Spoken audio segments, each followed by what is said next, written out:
우리 신약성경 143페이지 요한복음 1장 45절에서 51절까지 말씀을 우리 한 절씩 교독하시고 51절 말씀 함께 합독하도록 하겠습니다.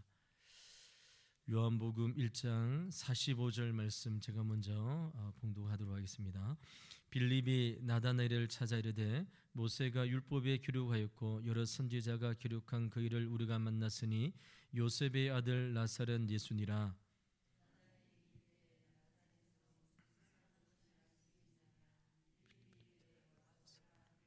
예수께서 나다나엘이 자기에게 오는 것을 보시고 그를 가리켜 이르되 보라, 이는 참으로 이스라엘 사람이라 그 속에 간사한 것이 없도다.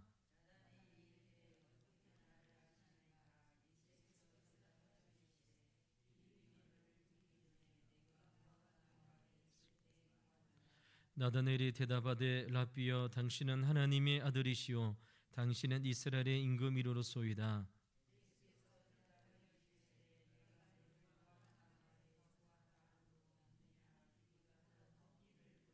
51절 함께 읽겠습니다. 또 이르시되 진실로 진실로 너희에게 이르노니 하늘이 열리고 하나님의 사자들이 인자 위에 오르락 내리락 하는 것을 보리라 하시니라. 아멘. 오늘은 예수님의 12 제자 중 나다나엘에 대하여 함께 말씀을 살펴보도록 하겠습니다. 이런 나다나엘의 뜻은 하나님이 주셨다라는 뜻을 가지고 있습니다. 그래서 넓은 의미로는 하나님의 선물이라는 이름의 뜻을 가지고 있는데요. 이 나다나엘이라는 이름은 공간복음서이죠. 마태, 마가, 누가복음을 공간복음서라고 하잖아요. 여기서는 나다나엘의 일이라 하지 않고 바돌로메라고 기록하고 있습니다. 그리고 우리가 요한복음 오늘 우리가 읽었던 말씀에는 나다나엘이라고 기록하고 있는데요. 그래서 공간복음서에 나오는 바돌로메가 요한복음에 나오는 나다나엘과 같은 사람이라 이렇게 우리가 생각해 볼 수 있는 것이죠. 나다나엘에 관한 내용은 요한복음에 오늘 우리가 읽었던 본문의 말씀에 등장합니다. 그래서 다른 데는 나다나엘과 관련된 이야기가 나오지 않기 때문에 오늘 본문 중심으로 말씀을 한번 살펴볼 것인데요. 먼저 나다나엘의 회심에 대하여, 제사됨에 대하여 함께 살펴보려고 하는데요. 나다나엘은 그의 친구인 빌립을 통해 전도를 받게 되어집니다. 오늘 45절 말씀을 한번 보시기 바랍니다. 빌립이 나다나엘을 찾아 이르되 모세가 율법에 기록하였고 여러 선지자가 기록한 그 일을 우리가 만났으니 요셉의 아들 나사렛 예수니라라고 빌립이 나다나엘에게 이야기를 하게 되죠. 우리가 지난주에 빌립이 예수님을 만나게 되어지고 제자가 되어진 상황들을 살펴보았습니다. 그 빌립이 바로 그의 친구인 나다나엘에 가서 이 이야기를 하는 것이죠. 빌립이 나다나엘에 찾아가서 이렇게 합니다. 모세의 율법과 여러 선지자들이 예언한 메시아, 그러니까 구약 성경을 통해서 하나님께서 보내주시겠다는 메시아를 내가 만났다. 그 메시아는 요셉의 아들인 나사렛 예수가 바로 메시아다라고 빌립이 오늘 본문에 나오는, 오늘 우리가 살펴보는 나다나엘에게 이렇게 전도를 하게 되어집니다. 그때 나다나엘이 빌립의 이야기를 듣고 어떻게 했을까요? 그런 자라고 대답한 것이 아니라 46절의 말씀에 보면 전혀 다른 이야기를 하게 되어지는데요. 나다나엘이 이르되 나사렛에서 무슨 선한 것이 날 수 있느냐? 빌립이 이르되 와서 보라 하니라라고 말씀하고 있습니다. 나다나엘은 예수님을 직접 만나기 전에 빌립에게서 예수님에 대한 소식을 들었고 빌립은 예수님을 가리켜서 나사렛 출신인 예수라라고 소개합니다. 그런데 여러분, 나다나엘은 이 나사렛 출신이라는 말에 거슬렸던 것 같습니다. 왜냐하면 나사렛은 워낙 형편없는 작은 동네였기 때문에 이곳에서 메시아가 나올 수 없다라고 이야기하는 것이죠. 그 당시 유대 지역 사람들은 갈릴리 지역 말고 유대 지역, 예루살렘 중심으로 했던 유대 지역에 있는 사람들은 갈릴리 지역 사람들을 천시 여겼습니다. 지금 우리 한국 상으로 보면 어떻습니까? 서울 출신들이 서울에 사시는 분들이 시골에서 올라와서 하는 사람들을 무시하고 또 경멸하고 뭐 이런 어떤 그런 상황을 이야기하는 것이죠. 갈릴리 사람들은 예루살렘에 있는 사람들보다 예수님 당시 교육을 못 받은 사람들이었습니다. 그래서 나사렛 사람들은 많은 사람들에 의해서 배우지 못하고 무식한 사람들 또는 교양이 없는 사람들이라는 생각을 가지고 있었습니다. 그럼 게다가 갈릴리 지방에서도 나사렛이란 아주 너무나도 작은 동네였고, 그리고 그 당시 로마 군대가 주둔하는 기지촌이었기 때문에 그 당시 유대인들로부터 많은 사람들에게 편견을 가지고 있는 마을이었던 것이죠. 이런 나사렛에 무슨 선한 것이 날 수 있느냐라고 말하고 있는 나다나엘은 어디의 출신일까요? 요한복음 21장 2절의 말씀에 보면 나다나엘의 고향이 어디 있는지를 알 수 있는데요, 그 말씀에 보면 이렇게 기록되어져 있습니다. 시몬 베드로와 디두모라는 도마와 갈릴리 가나 사람 나다나엘과 세베대의 아들들과 또 다른 제자들이 함께 있더니라고 말씀하고 있습니다.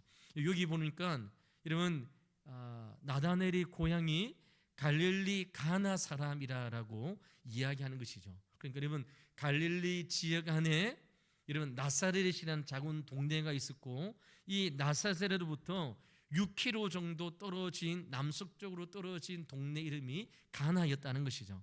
그래서 여러분 가나 사람들은 나사렛 지역에 있는 사람들의 삶의 습성과 삶의 어떤 수준 이런 것들을 잘 알고 있는 사람들이었습니다.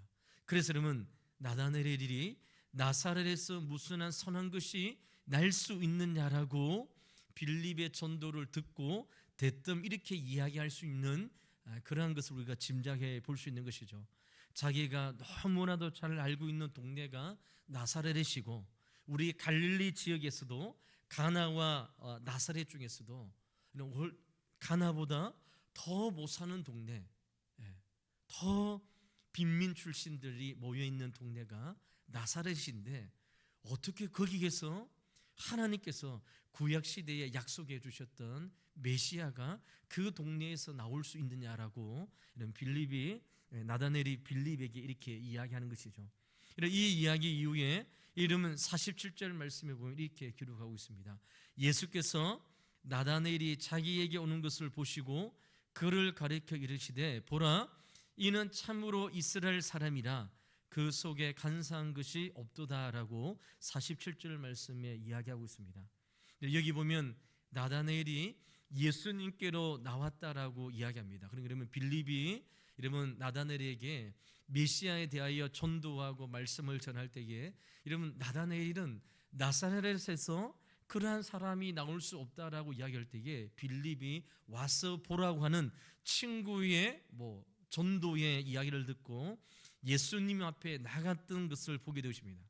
나사렛 출신 예수라는 분이 정말로 메시아인지 자기가 직접 만나보고 대화를 통해서 해본 후 판단해 보겠다라고는 생각을 가지고 예수님 앞에 나왔던 것이죠. 이때 예수님께서 그를 기꺼이 만나주시고 47절 말씀을 통하여 이렇게 이야기합니다. 이는 참으로 이스라엘 사람이라 그 속에 간사함이 없다라고 이야기해 주시는 것이죠. 예수님은 자신의 교회로 오고 있는 나다나엘을 가리켜서 엄청난 칭찬의 말씀을 하고 있는 것이죠. 보아라, 저 사람이야말로 참으로 이스라엘 사람이다. 그 심령에는 속에는 거짓이 없는 사람이라 이야기를 하고 있는 것이죠. 그리고 또한 아주 흥미로운 말씀을 하게 되어지는데요, 48절 말씀입니다. 48절 말씀에 보면 나다나엘이 이르되 어떻게 나를 아시나이까? 예수께서 대답하여 이르시되 빌립이 너를 부르기 전에 내가 무화과 나무 아래에 있을 때를 보았노라라고 말씀하고 있습니다. 여기에 무화과 나무 아래에 있다는 말을 우리가 한번 말씀을 살펴볼 필요가 있는데요, 무화과 나무는 이렇게 크고 자라면 7m 이상 자라서 주변을 덮을 수 있는 큰 나무가 되어집니다. 그래서 유대인들은 어린 시절부터 무화과 나무 아래에서 율법의 말씀을 배우고 묵상하고 암기하고 기도하면서 메시아에 대한 열망에 대한 내용들을 배웠다는 것이죠.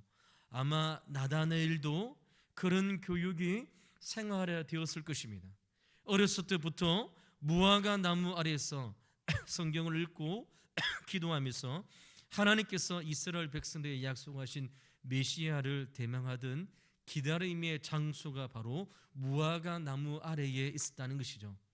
그렇게 메시아의 오심을 애타게 기다리며 하나님의 말씀을 읽고 있던 어느 날 그는 빌립을 통해서 나사렛 예수가 바로 자신들이 기다리던 메시아라는 사실을 전해 듣게 되어지는 것이죠.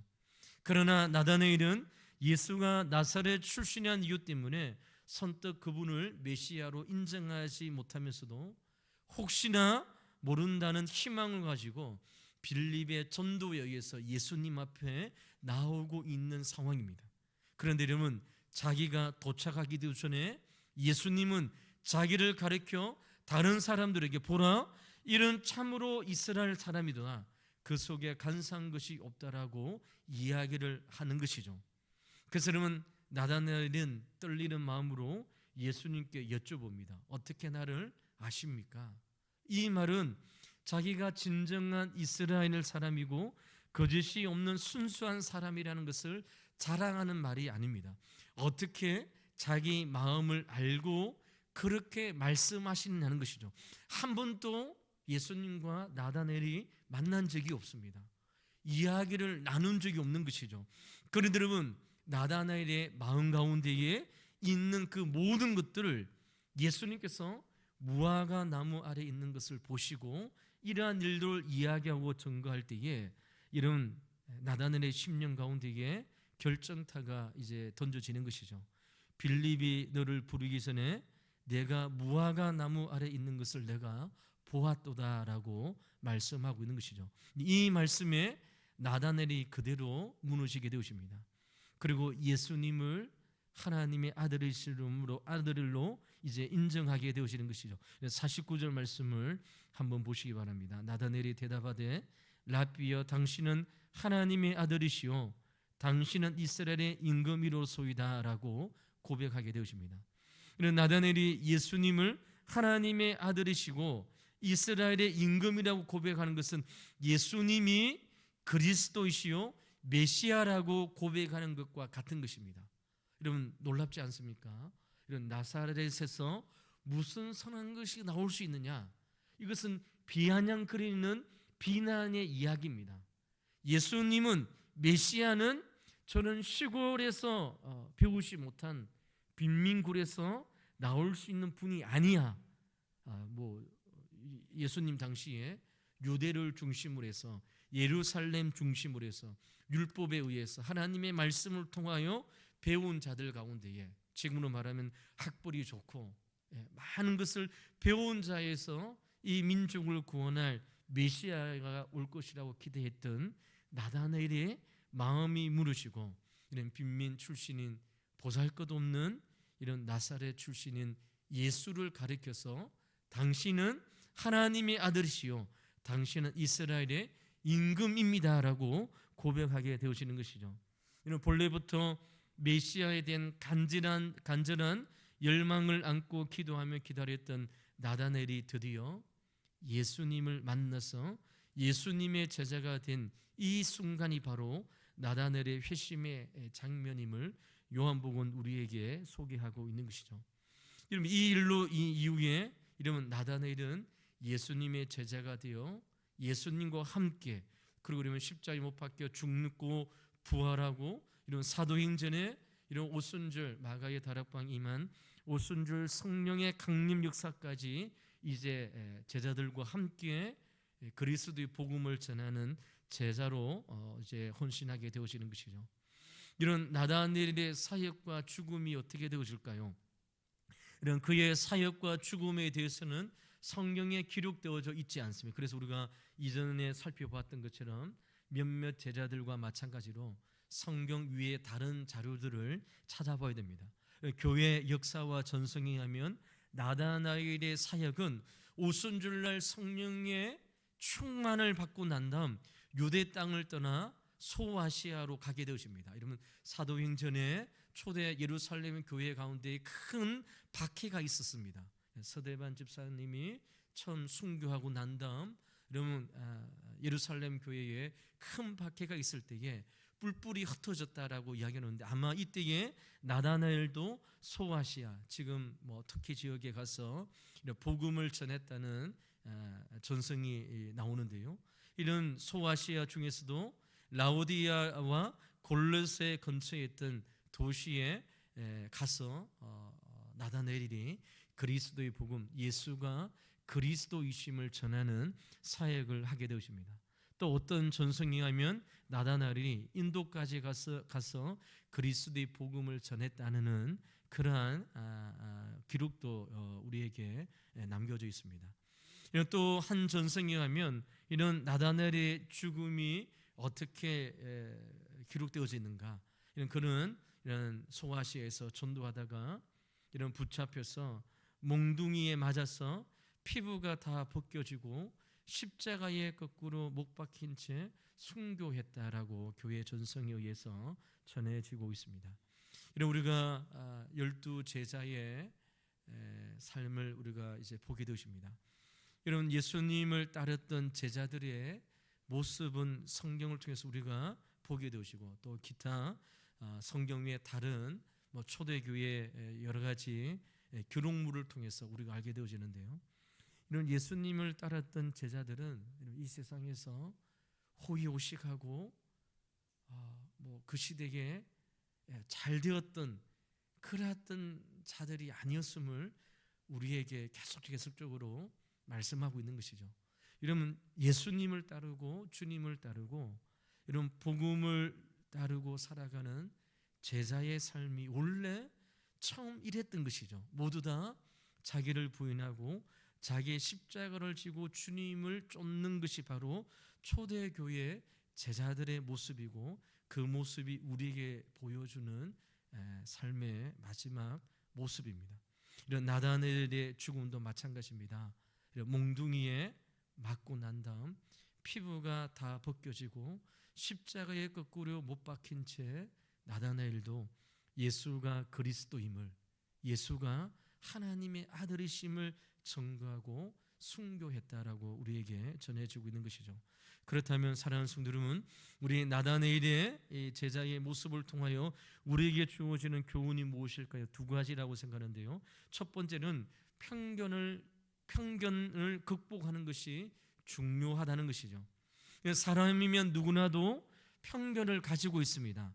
그러나 중요한 것은 편견을 극복했는가 하는 것이죠. 진리의 말씀을 들을 때에 마음속에 있던 편견을 어떻게 극복할 수 있는가가 참으로 중요합니다. 사람들은 모두 다 어떠한 가치관을 가지고 세상을 바라봅니다. 그래서 우리는 세계관이라고 하는 것이죠. 어떤 사람은 불교적인 세계관을 가지고 세상을 바라봅니다. 그래서 제가 우리 새벽기도 나오시는 분들한테 늘 제가 이야기하지만, 제가 우리 충영교회 우리 사역할 갈 때에 충영교회 당시 마당에 큰 기둥이 엄청 두꺼운 나무가 있었습니다. 새벽기도에 참석했던 연세 드신 분들이 교회에서 기도를 마치고 그 마당에 있는 큰 기둥에 가서 이제 연세 드신 분들이 새벽기도 마치고입니다. 교회에서 예배 마치고 그 자리에 가서 돌면서 빌면서 기도하고 있는 것이죠. 이 불교적인 세계관을 가지고 여러분 기독교의 신앙을 이제 교회를 다니고 또 받아들였음에도 불구하고 이 불교적인 세계관을 바꾸지 않고는 결코 성경이 말하는 하나님, 성경이 말하는 복음의 내용을 온전히 이해할 수 없는 것이죠. 그래서 여러분 제가 그 갔을 때에 그 김창희 목사님이죠. 그때 그 마당에 있는 큰 나무를 그 베어 뽑아서 버리라고 저거. 그래서 그 다 파가지고 다 버렸어요. 그 성도님들이 복음의 말씀을 전하고 하나님의 말씀을 전하고 이런 새벽에 나와서 기도하지만 그 기도가 옛날 우리 할머니 할아버지 때부터 내려오던 이런 새벽에 물을 떠서 빌고 자녀들이 잘 되고 가족이 막 건강하고 이렇게 빌면서 이렇게 하는 것이 잘못된 신앙이라고 이야기하는 것이죠. 사람이면 제가 이 불교적인 세계관을 가졌지만 이야기했지만 이런 사람은 누구나 이런 세계관을 가지고 있습니다. 정통적인 세계관을 가지고 있고요. 또 요즘에는요 이런 정치적인 이념을 가지고 세계를 판단하고 세상을 바라보는 이념적인 세계관을 가지고 있는 자들도 많이 있습니다. 교회를 보고 어떤 목사님을 보고 성도들을 볼 때에 정치적인 이념의 세계관을 가지고 그 사람을 보고 판단하는 것이죠. 그러면 여러분 성경이 말하는 온전히 말하는 하나님의 말씀을 통하여 하나님께서 우리에게 보여주신 온전한 복음과 그리고 복음을 통한 하나님의 말씀을 통한 하나님의 나라에 대하여 온전한 이해를 가질 수 없는 것이죠. 어떤 사람은 편견을 넘어서지 못하고 편견의 노예가 된 채 한평생 살아갑니다. 하지만 하나님으로부터 귀하게 쓰임받는 사람들은 하나님께 붙잡혀 살아간 사람들은 이 편견의 벽을 이제 넘는 자인 것이죠.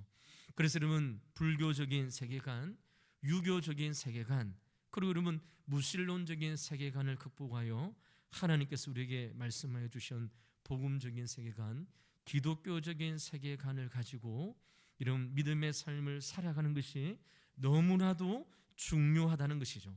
이런 나다나엘에게도 특별히 나사렛 사람에 대한 편견이 있었습니다. 나사렛에서 무슨 선한 것이 날 수 있느냐? 저런 시골 촌뜨기에서 메시아라는 사람이 나올 수 있느냐? 그런 말 하지 말라는 것이죠.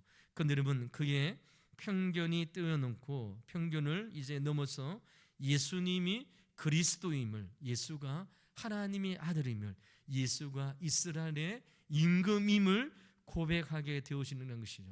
이런 나다렛의 모습을 통하여 우리는 편견을 극복하는 삶의 중요성을 우리에게 말씀하고 있습니다.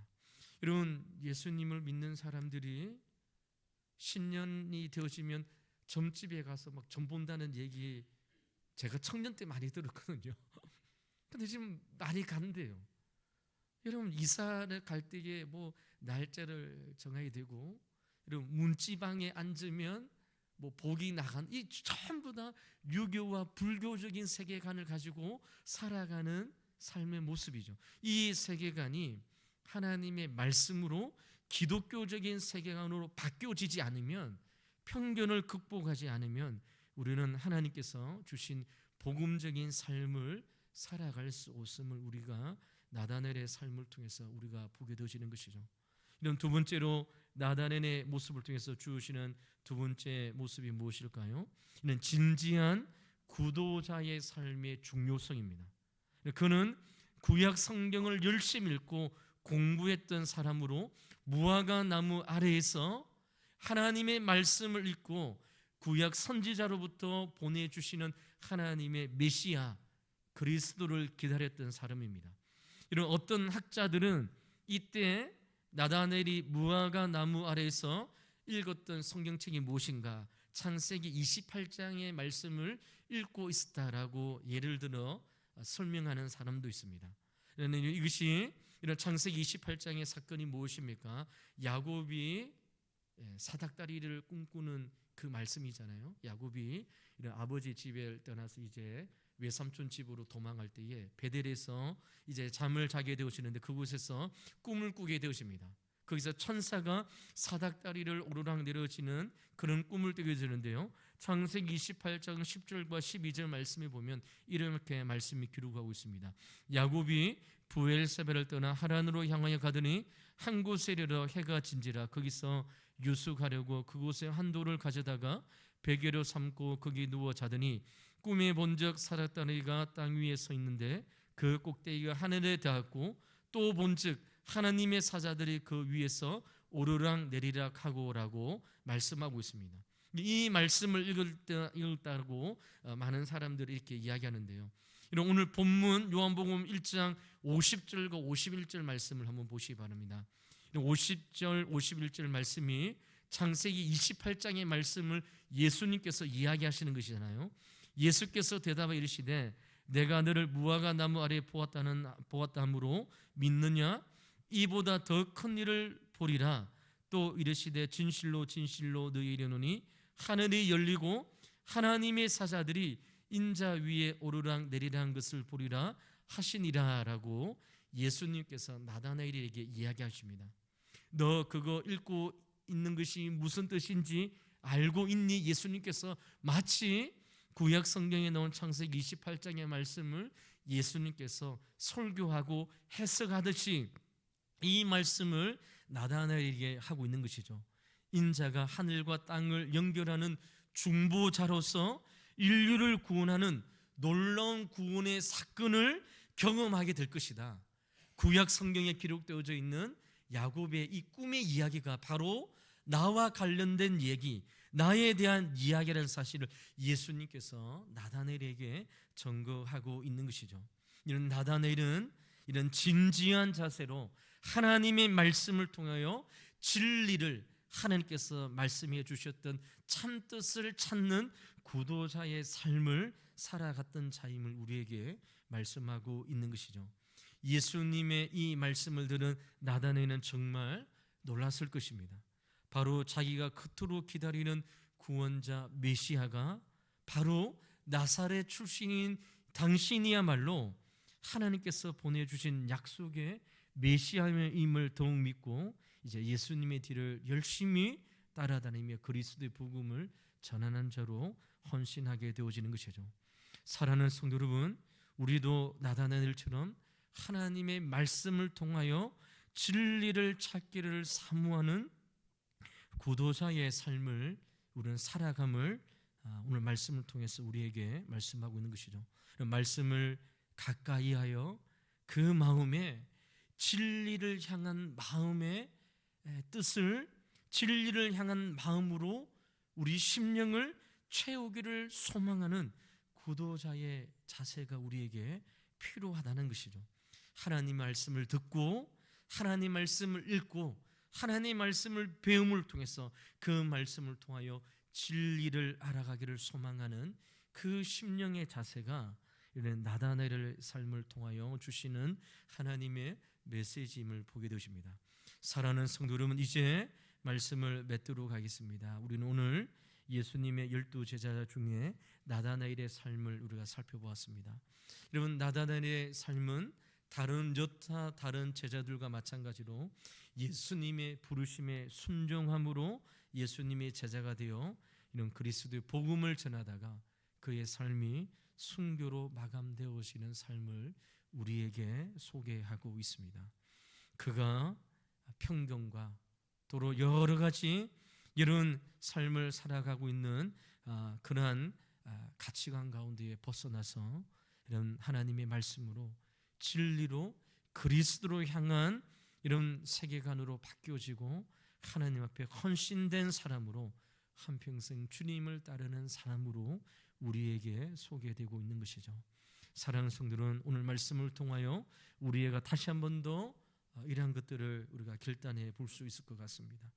내 안에 있는 잘못된 편견과 세계관을 바꾸어야 되는 것이죠. 이 바꾸는 작업은 여러분 그냥 되어지는 것이 결코 아닙니다. 어떤 사람들은, 성도님들은 오래된 정통적인 세계관으로 세상을 바라보고 성경을 바라보고 하나님의 말씀을 바라봅니다.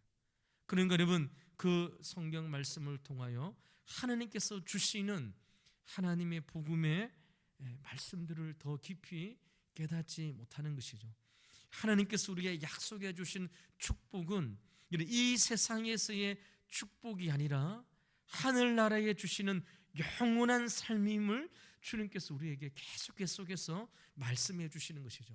이 땅의 삶은 잠깐 지나가는 삶이고 하나님께서 우리에게 약속해 주신 영원한 삶이 있고 그 삶이 우리가 살아가야 될 진짜의 삶임을 성경은 우리에게 말씀하고 있는 것이죠. 그래서 사랑하는 성도 여러분, 하나님께서 우리에게 약속해 주신 축복도 이 세상에 국한되어진 축복이 아니라 영원한 하늘나라에서 우리 예수님과 함께 하나님 앞에서 누려야 될 영원한 삶에 대한 축복과 성경 우리에게 이것을 가르쳐서 복이라고 우리에게 말씀하고 있는 것이죠. 이런 복에 대한 생각이 전통적인 생각에 가지고 있는 복에 대한 생각을 가지고 있으면 어떻게 되어지겠습니까? 이런 교회를 다녀도 필요가 없네, 교회에 나오면 복 받는 줄 알았는데 내 기도를 안 들어주시네, 하나님께서 살아계신다고 하는데 왜 내 기도를 안 들어주셔, 이렇게 우리가 전통적인 세계관을 가지고 신앙생활하면 이런 복음이 주는 유익과 하나님께서 주시는 하나님의 기쁘신 은혜의 삶을 우리가 체험하고 경험할 수 없다는 것이죠. 그러므로 사랑하는 성도 여러분, 오늘 말씀을 통하여 나다나엘이 가지고 있는 편견을 극복하고 믿음으로 진리의 말씀을 통하여 하나님 앞에 나갔던 것처럼 우리도 오늘 나다나엘의 모습을 통하여 이런 내가 가지고 있는 잘못된 가치관, 세계관을 하나님의 말씀으로 빨리 수정하고 고쳐서 주님께서 주시는 복과 은혜를 경험할 수 있는 저와 여러분의 믿음의 삶을 살아가는 성도의 삶 되시기를 주 이름으로 간절히 축원을 드립니다. 이 시간 우리 말씀을 기억하시면서 우리 한번 기도하도록 하겠습니다. 이 시간 기도하실 때에 하나님, 나다나엘처럼 내가 가지고 있는 편견과 잘못된 세계 가운데에 하나님의 말씀으로 진리로